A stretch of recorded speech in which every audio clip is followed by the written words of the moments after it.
You mentioned before that your dad was a pretty big jazz fan, but you hadn't. It wasn't a central role in your life, but now recently getting involved in this, you've been diving in head first. Yeah, it's that phenomenon where if it's of interest to your parents, and that of course depends on your relationship with your parents, but a lot of people, if it's of interest to their parents, it automatically falls into the category of not cool. And my father attended the Playboy Jazz Festival roughly every Father's Day from the time I was, let's say, 5 to the time I was probably 25. And for as far as I was concerned, that is the soundtrack to my parents' parties and to Father's Day weekend and to riding with my dad in the car. And I thought, well, what could be less cool than something that appears in all three of those places?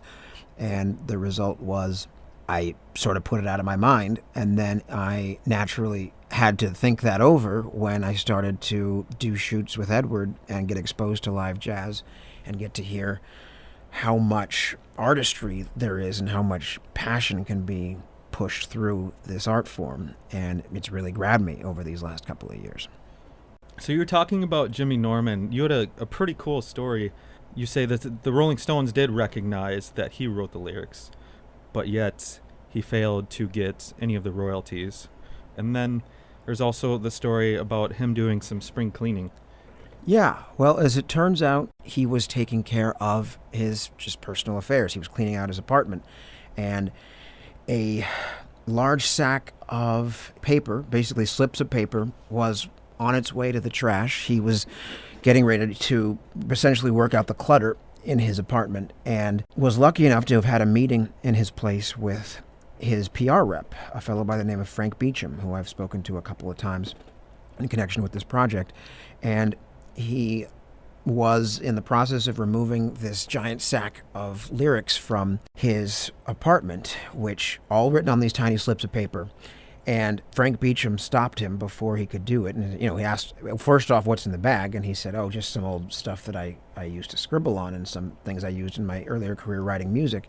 And sure enough, Frank opens the bag, and it's this giant sack of lyrics of all of these things that he's written, even the drafts of different songs. He'd see the early copies that he wrote as he's making songs like Time Is On My Side, and while he might have been brainstorming as a producer on a Bob Marley album, this kind of thing, he had them all just in one, more or less a glad sack, and he was ready to take those down to the recycling bin of his apartment.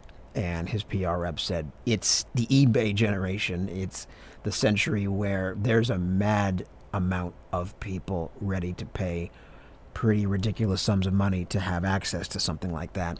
Jimmy Norman didn't believe it at the time because he figured, those songs are old and not exactly chart-topping. They're not exactly monstrous. They're big, but they're not necessarily iconic. For a Stones or Marley fan, that's like finding a copy of the Declaration of Independence, though.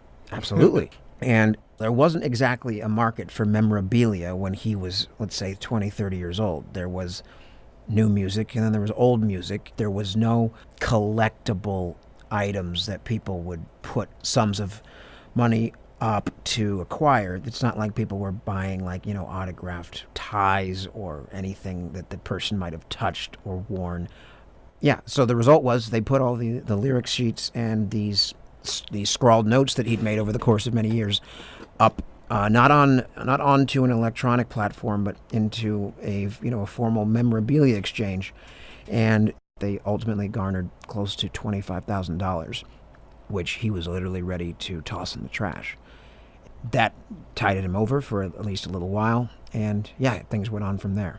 But that was he would have been close to 70 by that time, and he was 74 at the time of his death. And at that point, that was something he definitely was in need of, and with medical bills piling up.